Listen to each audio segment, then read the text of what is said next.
On avait commencé le chapitre sur les graphes probabilistes, donc cette partie-là on l'avait déjà vue, donc je vais relire rapidement. Donc, définition, un graphe probabiliste est un graphe orienté pondéré, sans arête parallèle, dans lequel la somme des poids des arêtes issues de chaque sommet est égale à 1. On va avoir deux exemples ici. Donc les graphes probabilistes sont utilisés pour modéliser l'évolution d'un système pouvant changer aléatoirement d'état. Les sommets du graphe sont les états possibles du système, donc ça il faut s'en rappeler. Et le poids d'une arête orientée issue du sommet I et l'extrémité J et la probabilité de passer de l'état I à J. Alors, donc là on a deux exemples. Donc là on a un graphe à deux états, l'état A et l'état B. Et donc là, donc c'est un graphe orienté. Donc par exemple, cette arête-là qui est pondérée de 0,4. Donc c'est la probabilité de passer de A à B qui est égal à 0,4. Même chose ici. Donc là c'est un graphe à trois états. Ensuite, on avait aussi vu ça. Donc la matrice de transition associée à un graphe probabiliste d'ordre K et la matrice M d'ordre K telle que pour tout entier, etc., etc. Donc on a ça. Donc l'exemple ici, dans l'exemple 1, la matrice de transition M se construit à partir des probabilités suivantes. Première ligne, la probabilité d'aller de A vers A et de A vers B. Deuxième ligne, probabilité d'aller de B vers A et de B vers B. D'accord. Donc il y a un ordre généralement alphabétique qui est suivi. Donc si on regarde ici, la probabilité d'aller de A vers A, donc c'est 0,6. Donc c'est pour ça qu'ici dans le premier coefficient c'est 0,6. La probabilité d'aller de A vers B, c'est 0,4. Donc c'est pour ça qu'ici le deuxième coefficient de la première ligne, c'est 0,4. La probabilité d'aller de B vers A, c'est 0,7. Donc c'est pour ça que le premier coefficient de la deuxième ligne, c'est 0,7. Et la probabilité d'aller de B vers B, c'est 0,3. Donc c'est pour ça qu'ici, c'est 0,3. Donc ça, on l'avait déjà vu. La même chose pour le deuxième. Remarque, tous les coefficients sont positifs ou nuls. C'est logique parce que ici, c'est des probabilités. Et pour chaque ligne, la somme des coefficients est égale à 1. Donc ici, si vous voulez voir si vos résultats, si votre matrice de transition elle est cohérente, c'est que la somme ici des probabilités, ça doit faire 1. 0,6 plus 0,4 ça fait 1, 0,7 plus 0,3 ça fait 1. Même chose ici, 0,6 plus 0,2 plus 0,2 ça fait 1. 0,1 plus 0,5 plus 0,4 ça fait 1. 0,2 plus 0 plus 0,8 ça fait 1. Donc et la dernière remarque, cette matrice décrit le passage d'un état au suivant. Le coefficient NIJ est la probabilité conditionnelle d'être dans l'état J à l'instant n plus 1, sachant que l'on est dans l'état I à l'instant n. On va voir à quoi ça correspond dans les exercices. État probabiliste. Donc un état probabiliste est une loi de probabilité sur l'ensemble des états possibles. Cette loi est représentée par une matrice ligne telle que la somme des termes est égale à 1. D'accord. Donc quand on vous dit déterminer l'état probabiliste, c'est-à-dire qu'il faut donner une matrice ligne. Exemple, dans un graphe probabiliste à deux états, comme dans l'exemple 1, l'état probabiliste à l'étape n peut s'écrire sous la forme, donc il faut donner une matrice ligne, et donc Pn, Qn. Donc il y aura forcément deux coefficients parce qu'on a affaire à deux états. Et Qn, c'est égal à 1 moins Pn. Pourquoi? Parce que Pn plus Qn, ça fait 1. Alors c'est écrit là, cette loi est représentée par une matrice ligne telle que la somme des termes est égale à 1. Dans un graphe probabiliste à trois états, comme dans l'exemple 2, l'état probabiliste à l'étape n peut s'écrire sous la forme Pn, Qn, Rn, où Pn plus Qn plus Rn égale à 1. Grand 2.1 proposition. On considère un système qui peut se trouver dans K états, 1, 2, 3, 4, etc. jusqu'à K, avec une certaine probabilité. Et on étudie l'évolution de ce système au cours du temps. Donc soit Pn, c'est l'état probabiliste à l'étape n, qui est égal à cette matrice ligne là, à 1, à 2, à 3, à 4 jusqu'à AK, parce qu'il y a 15 états possibles. Donc l'état probabiliste du système à l'instant n, M la matrice de transition, et P de n plus 1, l'état probabiliste du système à l'instant n plus 1. Alors pour tout entier n, on a, donc P de n plus 1, c'est l'état probabiliste à l'étape suivante. D'accord, là on passe de l'état Pn à l'état Pn plus 1. Donc Pn plus 1, c'est l'état probabiliste du système à l'instant suivant. Donc pour déterminer justement l'état probabiliste à l'instant suivant, ben, on fait P de n plus 1 c'est égal à P de n, l'état probabiliste de l'étape précédente, fois la matrice de transition. Théorème. Si M est la matrice de transition d'un graphe probabiliste d'ordre P, Si P0 est la matrice ligne décrivant l'état initial et P de n l'état probabiliste à l'étape n, on a donc Pn, ça sera égal à P0 fois m puissance n. Donc si on vous dit de déterminer l'état probabiliste à l'étape 15, il faudra faire P15 égale à P0 fois m puissance 15. Donc tout ça, on va les voir dans les exercices au fur et à mesure. On va les appliquer. État stable. Un état stable d'un graphe probabiliste de matrice de transition M est un état P tel que P égale à P fois M. P égale à P fois M. Donc on a l'état stable quand on arrive à cette étape-là. P égale à P fois M. Et propriété, pour tout graphe probabiliste d'ordre 2, donc ici dans le cas d'ordre 2, faites attention, dont la matrice de transition M ne comporte pas de 0, c'est-à-dire que dans la matrice M carré d'ordre 2, donc normalement il y a 4 coefficients, donc si dans cette matrice-là il n'y a pas de 0, l'état P de N converge vers un état stable P indépendant de l'état initial P0. On va faire un petit exercice d'application et je vous donnerai un autre exercice à faire. Donc l'exercice là, vous pouvez mettre pause et essayer de faire l'exercice. Et après, je vais vous faire la correction juste après. Donc un opérateur de téléphonie mobile propose à ses abonnés 2 forfaits. Une formule A qui donne droit à 2 heures de communication mensuelle, une formule B qui donne droit à un nombre illimité de communications mensuelles.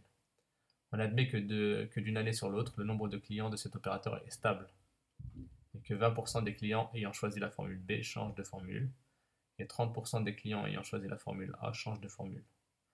En 2008, 80% des clients de cet opérateur étaient abonnés à la formule A. Représenter les données précédentes par un graphe probabiliste G de sommets A et B et donner sa matrice de transition. Voilà, vous pouvez mettre pause et essayer de le faire. Donc, ici, on va noter, faire des petites phrases. Donc, on introduit des éléments. Donc, AN, c'est l'événement. Un client choisit la formule A, l'année 2008 plus N. Parce que l'année de départ, c'est 2008. D'accord? Donc, c'est-à-dire A2 sera en 2010. Et B de N, l'événement, un client choisit la formule B, l'année 2008 plus N. Donc, B2, ce sera l'événement qu'un client choisisse la formule B, l'année 2010. C'est des exemples. Ensuite, qu'est-ce qu'on sait d'après les données de l'énoncé? D'une année sur l'autre, 20% des clients ayant choisi la formule B changent de formule alors. Donc, ça veut dire que s'ils changent de formule, forcément, ils passent de la formule B à la formule A. Donc, ça veut dire que P de AN plus 1, sachant B de N, c'est-à-dire qu'on sait qu'il avait la formule B, et il va forcément passer à la formule A. Donc P de AN plus 1, sachant B de N, c'est égal à 0,2. C'est ça, 20%, ça fait 20 sur 100, ça fait 0,2. Donc ça veut dire que la probabilité qu'il garde la formule B, c'est ça, c'est-à-dire à l'étape suivante, P de Bn plus 1, sachant P de Bn, c'est égal à 1 moins 0,2, c'est égal à 0,8. Et même chose ici, 30% des clients ayant choisi la formule A changent de formule. Donc c'est-à-dire qu'il y a 30% qui passent de A à B. Donc P de Bn plus 1 sachant AN c'est égal à 0,3 et P de AN plus 1 sachant AN c'est égal à 1 moins 0,3 c'est égal à 0,7. Donc là c'est très simple. Maintenant on peut faire le graphe. Donc le graphe il donne ça. Le graphe probabiliste qui représente la situation et donc on met deux sommets A et B. C'est un sommet à 2 états. Là c'est un graphe à 2 états. Donc là c'est très simple, si on reprend les phrases, 20% des clients ayant choisi la formule B changent de formule. Donc on passe de B à A 0,2. Donc on l'écrit comme ça. Et 80% vont garder. Donc c'est comme ça que ça s'écrit la probabilité. 30% des clients ayant choisi la formule A changent de formule. Donc on passe de A à B, ça fait 0,3. Et c'est comme ça qu'on écrit la probabilité. Donc c'est des probabilités conditionnelles. Et de A à A, donc le client ne change pas de formule, donc 70%, donc 0,7. Et c'est comme ça qu'on écrit la probabilité. Voilà. Ensuite, il faut donner la matrice de transition. Donc la matrice de transition M de ce graphe, en respectant l'ordre alphabétique des sommets, est, donc là pour la première ligne, donc pour passer de A à A, donc c'est 0,7, de A à B, c'est 0,3, de B à A, de B vers A, c'est 0,2, et de B vers B, c'est 0,8. Voilà. Donc faites attention ici, c'est pas de B vers B, il faut d'abord faire de B vers A et ensuite de B vers B. Deuxième question. Pour un entier naturel n donné, on a Pn égale à ANBN, donc la matrice ligne ANBN, avec AN plus BN égale à 1. La matrice ligne décrivant l'état probabiliste lors de l'année 2008 plus N. L'état probabiliste initial est donc P0 égale à 0,8, 0,2.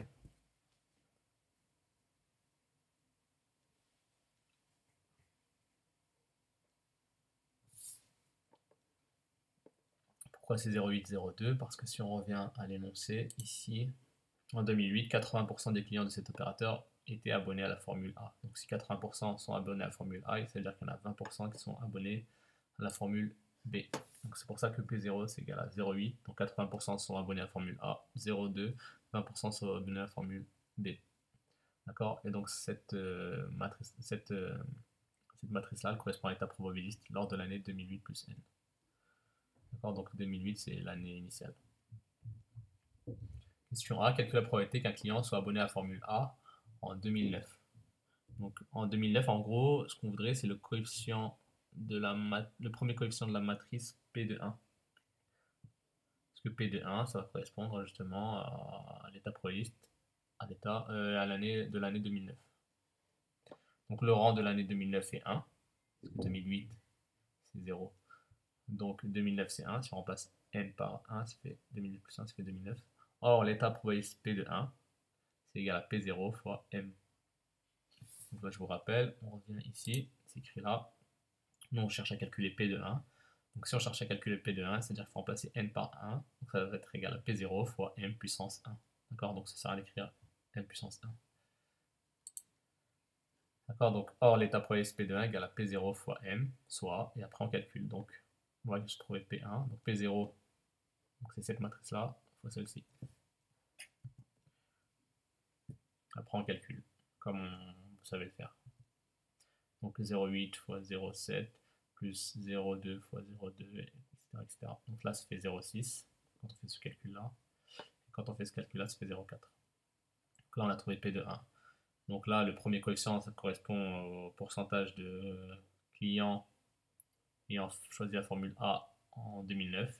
Et là, ça correspondra à la probabilité de clients ayant choisi la formule B en 2009. Donc nous, ce qu'on cherche, c'est la probabilité qu'un client soit abonné à la formule A en 2009.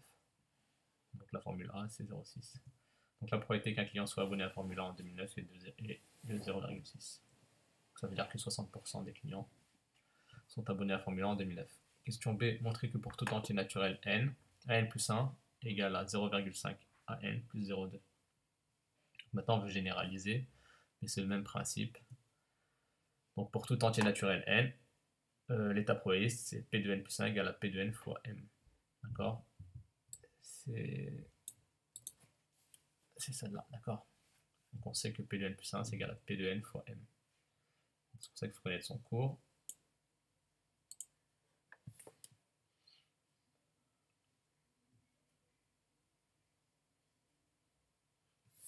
Nous, en fait, on va chercher à déterminer n plus 1. n plus 1, ce sera le premier coefficient de cette matrice-là. Donc P de n, c'est cette matrice-là, et m, c'est celle-ci. Donc il faut faire cette matrice-là fois celle-ci. Donc ça donne quoi? D'accord? Donc P de n plus 1, elle s'écrit comme ça. AN plus 1, BN plus 1. C'est égal à ANBN fois la matrice carrée dans 2. Et donc en calculant, ça donne quoi? Donc ça fait 0,7 fois AN plus 0,2 fois BN et 0,3 fois AN plus 0,8 fois BN. Voilà, donc ça veut dire que AN plus 1, si vous avez bien remarqué, N plus 1, ça correspond à 0,7 AN plus 0,2 BN. Donc c'est pas ce qu'on cherche. Donc nous, en fait, là, notre réponse, ça doit être exprimée qu'en fonction de AN. Donc là, on a du B de N. Or, pour tout entier naturel n, ce qu'on doit savoir, c'est que an plus 1 plus b de n, c'est égal à 1. D'où bn, c'est égal à 1 moins an. C'est-à-dire qu'au lieu d'écrire bn ici, au lieu d'écrire bn, je vais écrire 1 moins an. Donc ça donne quoi? Ça veut dire que an plus 1, donc c'est ça qu'on cherche, ce coefficient-là, c'est ce coefficient-là. Et donc 0,7 an, on n'y touche pas, et bn, on va l'écrire 1 moins an. Comme ça, on va pouvoir trouver une réponse en fonction de an. Et donc après, c'est très simple. Donc 0,2 fois 1, ça fait 0,2. Et 0,2 fois moins AN, ça fait moins 0,2 AN. Donc ça fait 0,7 AN moins 0,2 AN, ça fait 0,5 AN. Donc ça fait 0,5 AN plus 0,2. Voilà, c'est ce qu'on voulait trouver. Voilà, je vous laisse faire l'exercice qu'on avait commencé en cours. Donc là, on avait fait les deux premières questions. Je vous laisse faire la question 3 et 4, sans regarder la correction, bien sûr. Et après, ben, je vous donnerai la correction. Vous faites ça pour... même si on n'a pas cours le mercredi, vous faites ça pour mercredi.